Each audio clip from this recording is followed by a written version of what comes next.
Namo Myoho Renge Kyo, Namo Myoho Renge Kyo, Namo Myoho Renge Kyo. All right. How is everyone today? In good shape? I hope so. Oh, I wanted to look up this. Should have done that before. Sorry. Let's see if it's in the contents. 24. The Bodhisattva finds sound. I've heard it translated differently. Bodhisattva finds sound, sound excellence. Yeah. We'll just call it find sounds. So we're starting a new chapter, chapter 24 of the BDK translation of the Lotus Sutra. And it is called here Bodhisattva Gadgadasvara, or Bodhisattva finds sounds. Thereupon the Buddha Shakyamuni emitted a ray of light from his top knot. Oh, not from here, but his top knot. Again, these, as you're getting familiar here, these are always allusions to sharing his insight, right? It's illumination. We're trying to get to enlightenment. So he's spreading this ray of enlightenment to the assembly for the purposes of teaching, right? So let's go on. He emits a ray of light from his top knot, the mark of a great person, and also from the tuft of white hair between his eyebrows, thus illuminating all the Buddha worlds in the east, equal to the sands of 180 myriads of kotas of Nayutas of Ganges River. Beyond this number of worlds was the Buddha world called Vairo Kanara Smiparati Mandita. In that world was the Buddha named Kamala. Oh my goodness, there's like 50 letters. I'll just start with the beginning of these so we can have a flow, all right? The world was the Buddha named Kamaladala, a Tathagata, a completely enlightened, perfect in knowledge and conduct, well-departed, knower of the world, unsurpassed, tamer of humans, teacher of devas and humans, Buddha. He was respectfully surrounded by a great assembly of countless, innumerable bodhisattvas, and he expounded his teaching for them. The ray of light emitted from the tuft of white hair between the eyebrows of Shakyamuni Buddha illuminated that entire world. At that time, it didn't just turn the light on, but you know when you go in a dark attic and you're stumbling around, when you turn the light on in the attic and you suddenly see everything, don't you also see, quote unquote, the inventory of much of what is there? You begin to understand what is in the attic, what it consists of, how it is organized, so on and so forth. So understand that meaning is, it's not just illuminated, it's illuminated from a mental standpoint, yeah? Buddhism is about the mind.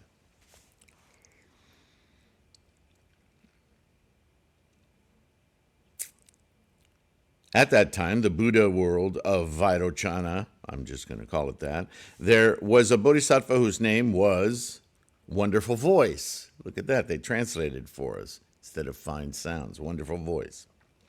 Having planted many roots of good merit over a long period, he paid homage to and closely attended immeasurable hundreds of thousands of myriads of kotas of Buddhas, and accomplished complete and profound wisdom. He attained the samadhis called Saddharma Pundarika. Ooh, there's Saddharma. Vimaladatta, Naksa, Tara. Anyway, several samadhis. Quite a bunch, actually. He thus attained great samadhis equal in number to the sands of hundreds of thousands of myriads of kotas of Ganges rivers. That's a lot of meditations, yeah? As the light of the Buddha Shakyamuni illuminated his body, he addressed the Buddha Kamala, saying, O Buddha, I shall go to the Saha world, our mundane, right? Mundane only because materialistic world, yeah? Our physical world, approached the Buddha Shakyamuni in homage and reverence, and see Bodhisattva Manjushri, the Prince of the Dharma, as well as Bodhisattva Medicine King, Bodhisattva Pradhanasura, Bodhisattva Nakasastara, so on and so forth, several bodhisattvas. Then the Buddha Kamala, so on and so forth, addressed Bodhisattva Wonderful Voice, saying, "You must not despise that world, nor think it inferior, O son of a virtuous family. The land of that Saha world is uneven and irregular and filled with mud, stones, mountains, and filth. The Buddha is short of body, as are the Bodhisattvas. By contrast, your body is 42,000 yohanas tall, and my body is 6,800,000 yohanas tall. Your body is perfect in its bearing and illuminated most beautifully with hundreds of millions of merits. Yet, when you go there, you must not despise that country, nor think the Buddha, Bodhisattvas, or the world itself is inferior." How interesting. So again, the use of the body meant to carry with it the idea of the impression. You know the saying, when he walks into a room or she walks into a room, everybody notices? Well, this is a way of doing that. This is to say that this beautiful woman walks in the room. She's the same size as everyone else, but if you could picture her as 50 feet tall, nobody would miss her, right? So that's the hyperbole here, okay? It's the expedient means or skillful means we read about all the time.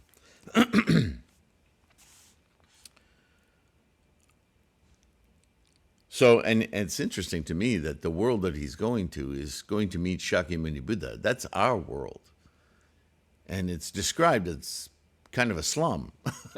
Yeah. So, I guess in relative terms to this highly illuminated, enlightened, wonderful voice Bodhisattva, this world ain't all that. But don't let that color or influence your impression, as we've learned several times now. See all sentient beings as Buddhas, potential Buddhas. The Bodhisattva Wonderful Voice addressed the Buddha, saying, "O Buddha, I am now going to the Saha world through the power of the Tathagata, the carefree play of the transcendent power of the Tathagata, and the adornment of the qualities and wisdom of the Tathagata." So here I go. At that time, Bodhisattva Wonderful Voice, without rising from his seat or moving his body, entered Samadhi. So again, Buddhism about the mind, right? He's getting his attitude and intent and aligning them so he can travel to this Saha world, right? Through the power of the Samadhi, he caused 84,000 jeweled lotus flowers to appear on on Vulture Peak, right? Not far from the seat of the Dharma. The stems were made of jambunada gold, the leaves of silver, the pistils of diamond, and the calices of rubies. So, beautiful flowers. On seeing these lotus flowers, Bodhisattva Manjushri, the Prince of the Dharma, addressed the Buddha, saying, "O Buddha, why has this marvel appeared? There are a great many millions of lotus flowers whose stems are made of jambunada, gold, leaves of silver, pistils of diamonds, and calices of ruby." The Buddha Shakyamuni answered Manjushri, saying, "The Bodhisattva Wonderful Voice wishes to come to this Saha world from the Buddha world called Kamala, blah, blah, blah, blah, together with 84,000 bodhisattvas as his retinue. He approaches me in homage and reverence, wishing to make offerings and to hear the Lotus Sutra."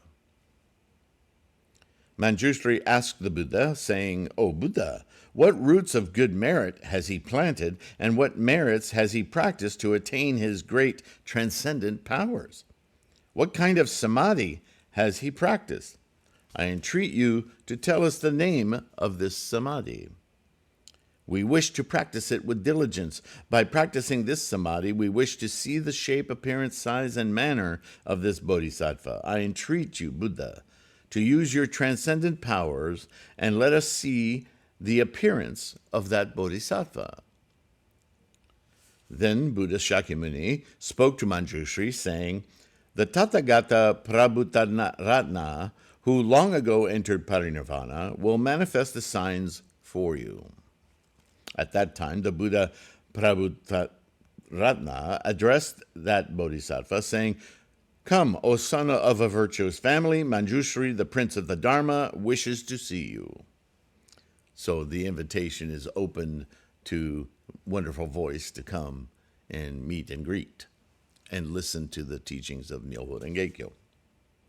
Thereupon, Bodhisattva Wonderful Voice disappeared from his world and arrived together with his 84,000 bodhisattvas. In the worlds through which he passed, the land quaked in 6 ways, 7 jeweled lotus flowers rained everywhere, and hundreds of thousands of heavenly musical instruments sounded spontaneously without being played. The eyes of this bodhisattva were as large as blue lotus leaves. Even if hundreds of thousands of myriads of moons were gathered together, they would not exceed the beauty of his countenance. His body was pure gold in color, adorned with immeasurable hundreds of thousands of merits, radiant and virtuous dignity, and brilliantly illuminated like the adamantine body of the god Narayana. Having entered the 7-jeweled platform, there's that 7 again, and ascended into the air, he flew above the earth at a height of 7 tala trees. Surrounded by respectful bodhisattvas, he arrived at Mount Vulture, or Eagle Peak, as it's often translated in the West. It's actually Vulture Mountain. It's an actual mountain in northeast India. I think I've mentioned that before, where Shakyamuni delivered many sermons to the bodhisattvas and others, yeah? In this Saha world, and descended from the 7-jeweled terrace. He came before Buddha Shakyamuni with a necklace worth hundreds of thousands in his hand, and it's the first time I've seen a worth or valuation, interesting, and bowed until his forehead reached the Buddha's feet. He presented the necklace to the Buddha, saying, O Buddha, the Buddha Kamala, so on and so forth, inquires of the Buddha. Are you without illness or pain? Is your daily life pleasant? Are you at ease in practice? Is the world around you harmonious? Are your worldly affairs bearable? Is it easy to save sentient beings? Are they not filled with greed, anger, and foolishness, avarice, and pride? Are they mindful of their parents? Do they respect sramanas?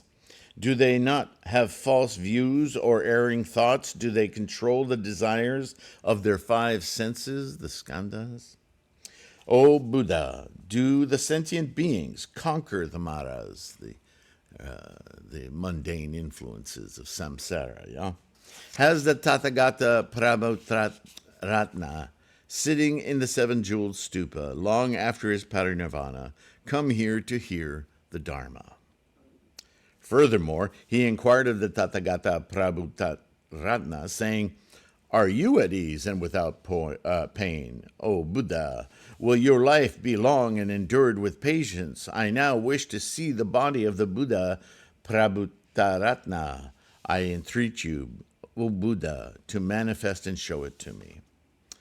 At that time, Buddha Shakyamuni said to Buddha Prabhupada, this Bodhisattva Wonderful Voice wants to see you. And I think I remember Prabhupada being Buddha Tahoe, but I'm not sure about that. Then the Buddha Prabhupada addressed Wonderful Voice, saying, splendid, splendid, you have paid homage to the Buddha Shakyamuni and heard the Lotus Sutra, the Myoho Renge Kyo, and have come here in order to see Manjushri and others. Thereupon, Bodhisattva Padmasri addressed the Buddha, saying, O Buddha, what roots of good merit has this Bodhisattva Wonderful Voice planted, and what merits has he practiced to attain these transcendent powers? The Buddha answered Bodhisattva Padmasri, saying, in the past, there was a Buddha called Megadundu, a Tathagata, a completely enlightened. His world was called Sharvara Pasamadras, and the Kalpa was called Pirani. So we have all of these long descriptions of historic practice for the purpose of enlightenment.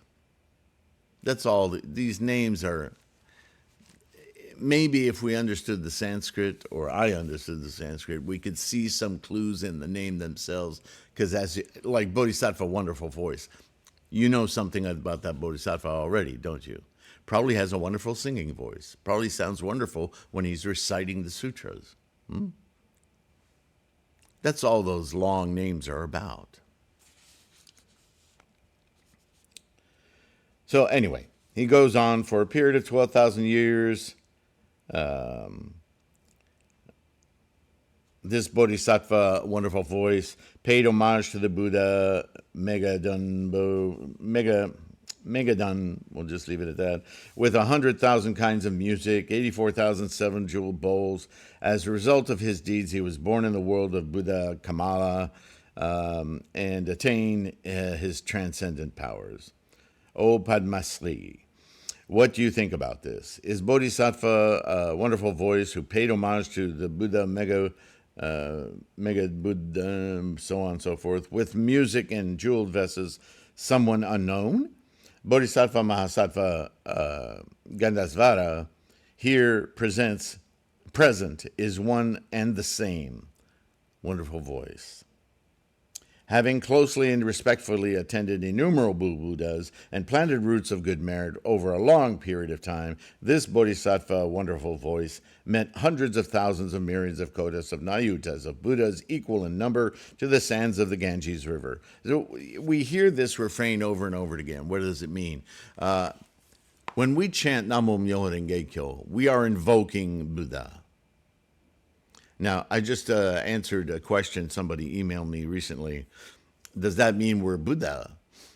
That wasn't the exact question, but the point is that we live moment to moment to moment to moment.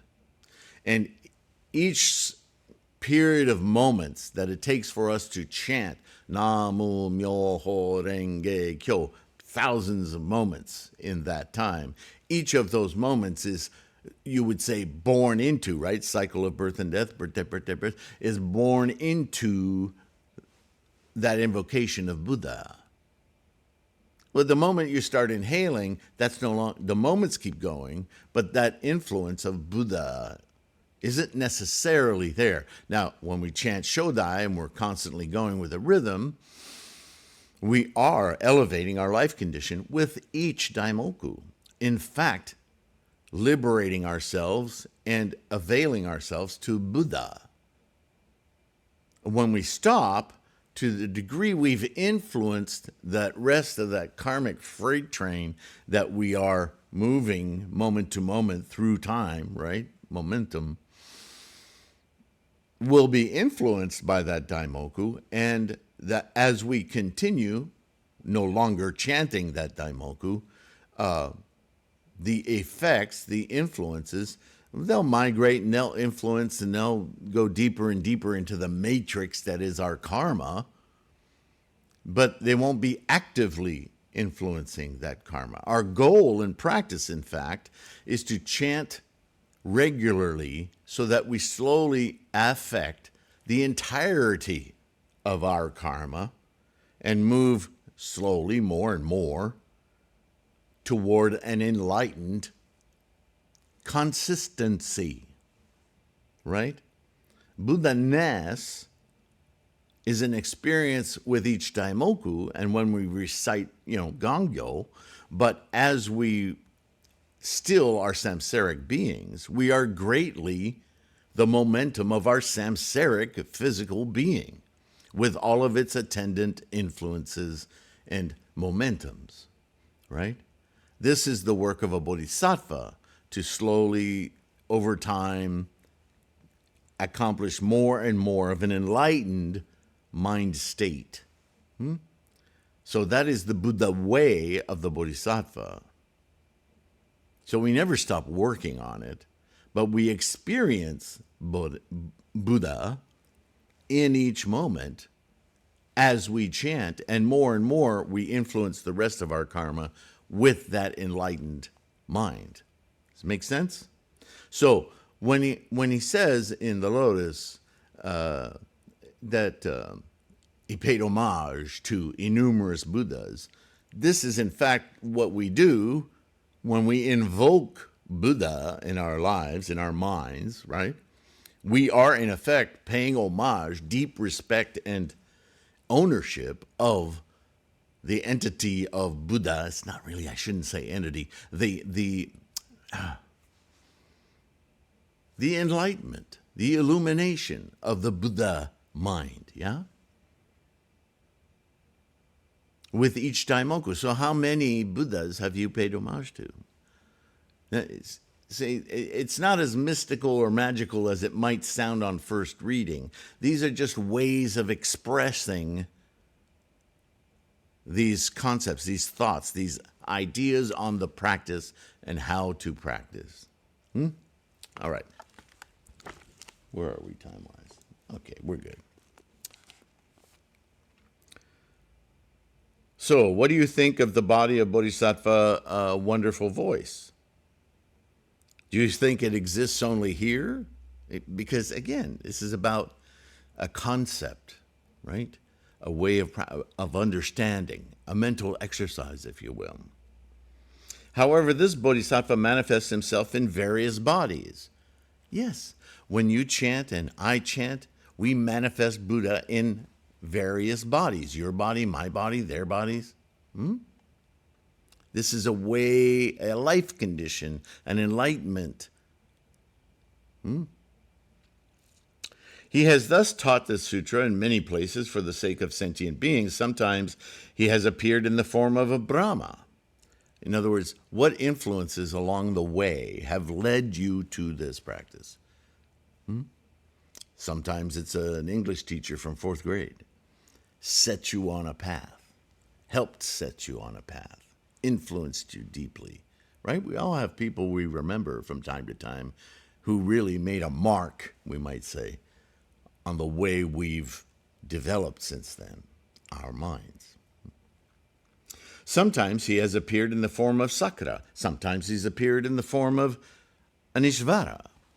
Different influences, right? This keeps going back to 3,000 realms in a single thought moment. All of this is storytelling about that engine of life. Sometimes he's appeared in the form of Mahasvara. Sometimes he's appeared in the form of a great commander of the Devas, those positive influence spirits, those imagination thoughts that support our moving forward, our development. Yeah. Sometimes he's appeared in the form of Vaishravana.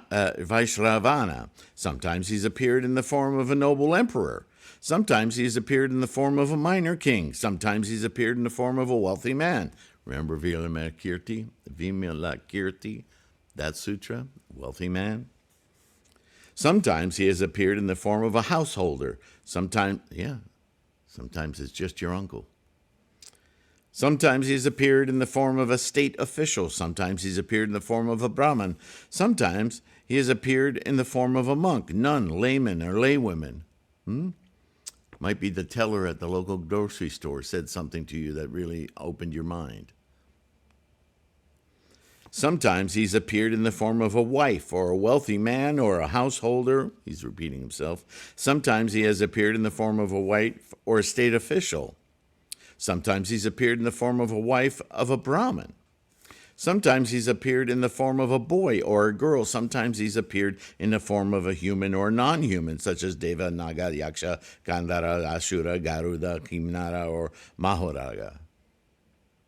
All of this is to get the point across that this is an influence. This is a super good influence. But no matter how wonderful the influence, remember, your state of mind at the point of influence has a lot to do with how that point of influence will influence you. Which is another reason why we chant regularly, to keep that open mind, that Buddha mind, aware, our Gohonzon mind, always ready for new support of our enlightenment rather than detraction, yeah? So now you get the idea, this bodhisattva with all this merit, 50 feet tall or however tall he is, it isn't about a person. It's about an influence. And this is a big influence, this wonderful voice. This Bodhisattva Wonderful Voice. Right? What would make a voice wonderful? Pleasing to hear, impactful, full of wonderful knowledge, information. In this way, he has expounded this sutra and saved those in the states of being of hell dwellers, hungry ghosts, animals, and those difficult circumstances, right? The lower worlds, the lower realms, people stuck in, as he said before, greed, anger, foolishness, stupidity, vice, samsara. Sometimes he has transformed himself into a female in royal harems and taught this sutra. O Padmasri, this Bodhisattva, wonderful voice, saves all, liberates all sentient beings from the Saha world. His influence is such that it lifts people's life condition away from their attachments and possessions and liberates them to pursue enlightenment. Not bad. This Bodhisattva Wonderful Voice has transformed himself into various forms and taught this sutra for the sake of all sentient beings. Well, isn't that the goal for all of us? A goal that Shakyamuni set forth. So these are just, again, you could call them emanations, imaginations. These are personages he's created to once again recreate the path to enlightenment. These are skillful means, right here within the Lotus Sutra, yeah? Nevertheless, his transcendent power has never decreased, nor his power of transformation of his wisdom.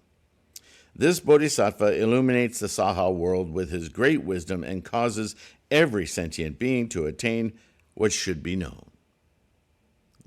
In other words, it's innate. The only reason you don't know it is because you're not illuminating it. So that influence is helping you do so. That influence then is within you. It's not some spiritual wind that comes by and lifts your skirt and makes you aware. It's a mechanism of your own mind. Buddhism is about the mind, attitude and intent. He does exactly the same in all the worlds of the 10 directions, which are equal in number to the sands of the Ganges River. If he is able to liberate them in the form of a Shravaka, he teaches the Dharma by changing himself into the form of a Shravaka. If he's able to liberate them in the form of a Pratyeka Buddha, he teaches the Dharma by changing himself into the form of a Pratyeka Buddha. If he is able to liberate them in the form of a Bodhisattva, he teaches the Dharma by changing himself into the form of a Bodhisattva. If he is able to save them in the form of a Buddha, he teaches the Dharma and changes himself into the form of a Buddha. Thus, he transforms himself in various ways according to the capacities of those who are to be liberated. If he is able to liberate them by means of parinirvana, he manifests parinirvana to them. He's really talking about himself. But more importantly, he's talking about these positive influences toward enlightenment coming from within whatever our life state is. Maybe right now you're struggling with geometry in high school or junior high. And in the form of doing your homework one night, you finally figure something out, and it changes your entire, well, your mood certainly, but your sense of self, your accomplishment, your ability to learn and teach yourself. That's Bodhisattva Wonderful Voice. That's your mind speaking to you in terms of excellence. And it motivates you. It pushes you up a notch. So all of these bodhisattvas, that's why I'm not too hung up about these huge names, because they're influences within your own life state, your own mind. And the big clue is here, he changes himself into whatever is necessary for the capacity. Well, that's not a he somewhere else. That is your capacity enabling you to reach where? Into your innate Buddhahood. Our paths are all singularly different. So that's what all this storytelling is about. Od Padmasri, Bodhisattva Mahasattva Wonderful Voice, has achieved his transcendent powers and the power of wisdom in just such a manner. So he actually encapsulates much of the 3,000 realms in a single thought moment, occurring in each moment in your mind, and how you perceive it, experience it, utilize it. That's all you. Again, we chant to maintain a mind that of Buddha, right? That is keen to observe those influences that take us more and more toward liberation and enlightenment, toward our Buddha-ness. Yeah. Thereupon, Bodhisattva Padmasri addressed the Buddha, saying, Buddha, deep are the roots of good merit that this Bodhisattva Wonderful Voice has planted. Because, right, this is all innate. We simply need to awaken it. So these are already, those seeds are planted. Are we going to reap the rewards, the merit, the experience of these planted capacities? O Buddha, in what samadhi did this bodhisattva dwell such that he was able to appear in various places in this way and bring sentient beings to the path? What kind of meditation do we use in order to gather these crops, these wonderful aspects of mind, right? The Buddha answered Bodhisattva Padmasri, saying, O son of virtuous family, that samadhi was called the Sarva Rupa Samdarasana. Dwelling in this samadhi, Bodhisattva Wonderful Voice has benefited innumerable sentient beings in this way. So this is an earlier teaching than the Lotus Sutra, but he's saying this is an evolving practice. So your minds have been able to come to this point and open your capacity so that now you can perceive this Lotus Sutra, which he stated abundantly is superior, the ultimate.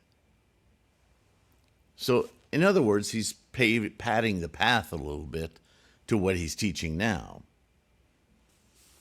The Buddha answered Bodhisattva, okay, blah, blah, blah. When this chapter, Bodhisattva Wonderful Voice, was being taught, those 84,000 people who had come with the Bodhisattva Wonderful Voice attained the samadhi called Sarvarupa Samdarasana. Innumerable bodhisattvas in this Saha world also attained this samadhi and dharani. Then Bodhisattva Mahasattva Wonderful Voice paid homage to the Buddha Shakyamuni and the stupa of the Buddha, the treasure tower, and returned to his own world. So all of this was about demonstrating that from wherever you are in your capacity, you take steps toward Buddha-ness, and ultimately you do so through the treasure tower, the 7 jewels, Namo Myoho Renge Kyo, the teachings of Shakyamuni Buddha, this Lotus Sutra. All of that was just to repeat this and yet another way. These worlds through which he traveled quaked in 6 ways, and rained jeweled lotus flowers. Hundreds of thousands of myriads of kotas of variegated music was heard. Having returned to his own world, he approached the Buddha Kama, blah, blah, blah, blah, surrounded by 84,000 bodhisattvas, and said to him, "O Buddha, I have been to the Saha world and benefited the sentient beings. Having seen Buddha Shakyamuni and the stupa of the Buddha Tahoe, I paid homage to them and made offerings, the treasure tower. Having seen Bodhisattva Manjushri, the prince of the Dharma, Bodhisattva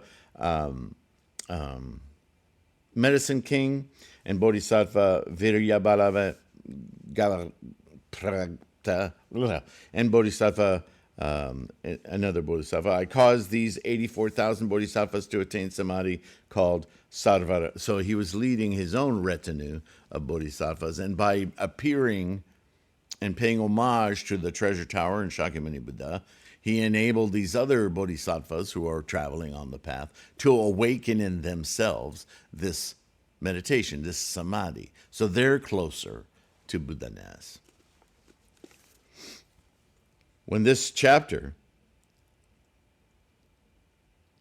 the coming and going of Bodhisattva Wonderful Voice, was taught, 42,000 sons of the Devas attained the acceptance of the non-origination of all dharmas, and Bodhisattva Padmasri attained the Sadharma Pundarika Samadhi. What is the Sadharma Pundarika Samadhi? It's our practice. The Sadharma Pundarika is another name for the Lotus Sutra of the Wonderful Dharma, or Myoho Renge Kyo. And the meditation on Myoho Renge Kyo is our chanting and recitation. That is the ultimate. And that's how this chapter ends. Next is the gateway to every directions manifested by Bodhisattva Avalokitesvara. So we will get into that in the next video. I hope that made some sense. Sometimes, and I admit it, I know when I first read this, some of these chapters seemed like a Disney movie. But if you understand the form and the method in these skillful means, they really come apart quite easily. These are all about the influences in our minds and keeping our mind focused.